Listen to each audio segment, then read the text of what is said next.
warm greetings to your bench.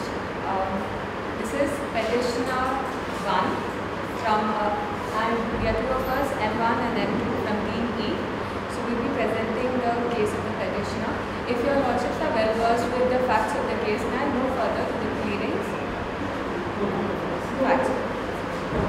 Much thanks, Your Lordship. According to the facts of the case, there is a river named Atma Shanti, which is flowing through the northern part of the river of Brahmadesh and has a confluence with the Bay of Bengal. And there's another river named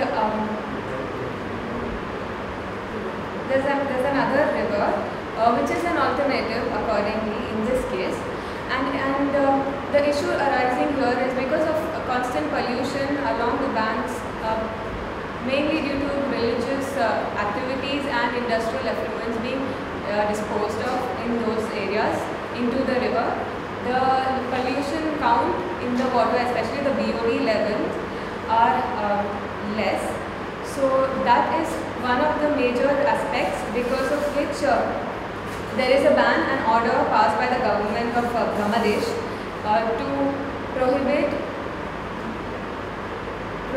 the practice of further religious offerings to gods and goddesses into the flow of river. And especially the petitioner, Mr. Rahul Singh, he has been forbidden to immerse the ashes of his grandfather, Mr. Ram Singh, into the river, and which was one of his final wishes, according also to the Hindu religion which they profess. If your lordship.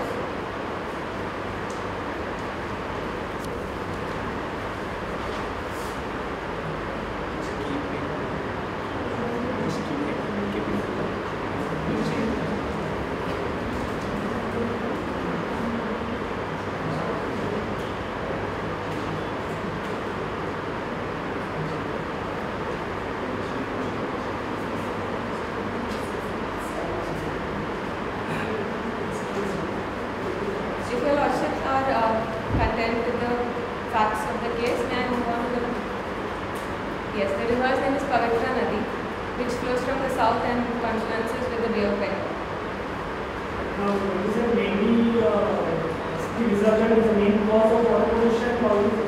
It is not the only issue, but there is the pollution level in the river water is very high because of industrialization and religious activities like Asti Visarjan, then immersion of You are agreeing that this is only one of the main causes? It is according to the statement of the fact sheet, and if I move further, Asti Visarjan is not the cause because Asti as such has no polluting effect, and especially in this case his body has been electrified, as in using the electric crematorium wherein all the body fluids and everything is evaporated and it's exhausted.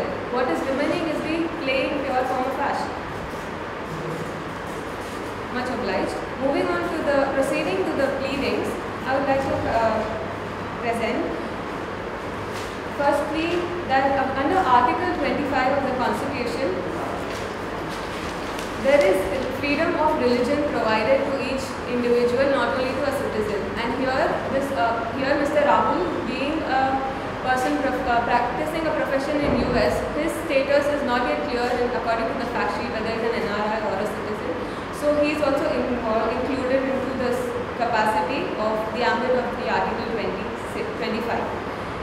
And so the right to profess religion or practice it is not limited to merely reciting certain beliefs, certain chants, or reading the Quran for Muslims and Hindus reading the Bhagavad Gita, but it is also a part of custom. Custom is something which is developed over ages in continuity and through time immemorial, and it has taken a belief mechanism into the people professing that section or that religion that now it is very difficult to change them, whereas the Article 25 here of the Constitution provides the liberty and freedom to every individual to decide judiciously according to his value sets and beliefs and rationally what he wants to profess. So no one here can oppose him. Now rituals and ceremonies and acts done in pursuance of religion an integral part of religious activities in India, especially in connection with the Asti Visarjan, the issue in concern with us, that is the order which prohibits Mr. Rahul from immersing the ashes. So according to Ismail Faruqi versus Union of India, which also supports this Article 25, it says that places of worship of any religion having particular significance for that religion to make it as an essential or integral part of that religion stands on a different footing and have to be treated differently and more reverentially. Whereas matters of religion is not limited to matters of doctrine or belief, it extends to acts done in pursuance of religion, as I have already said, and therefore contains a guarantee for rituals and observation of ceremony. In the case of Shastri versus Mooldas Bundardas Vaishya, it is said that it is concluded towards the end that the duty of pujaris was upheld of him to do the regular Purohit's activities. But here we can relate that this is the duty of a Hindu grandson, Mr. Rahul, to fulfill the duty of immersion of the ashes according to the Hindu law that they follow.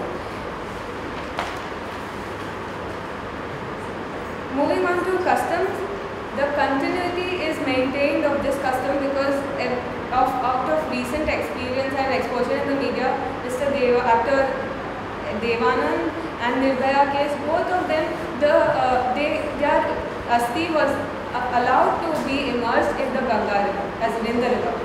So this is, and there is no law enacted till date which conflicts with the custom of immersion of ashes in the river. Even the Environment Pollution Control Act does not, the Protection of Environment Act does not talk about it, pertaining to the ashes in particular.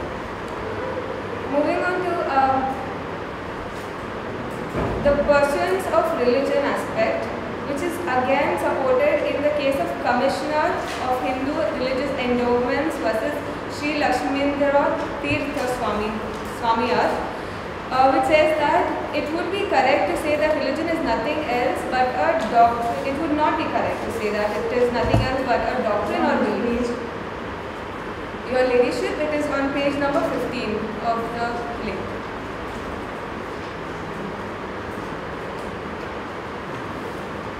And point 10, sub-point A. So it states that it would not be correct to say that the religion is nothing else but a doctrine or belief.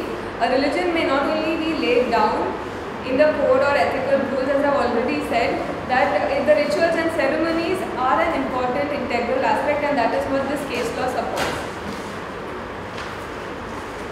And most importantly, it is pertinent to note here that ashes to ashes, dust to dust is what is professed by the Bible, Bhagavad Gita and many other religious scriptures in one form or the other. So why not let this ash of the grandson, apart from a religious ritual, to be allowed to be entered into the river? I don't think so it will cause any harm to the river of that extent of which it is professed accordingly, and for which no reason or excuse is given to the petitioner by the government. And the order, which ought to have been clearly mentioned, has been silent on this aspect. So moving on further, petitioner number 2, my colleague would continue, if your lordship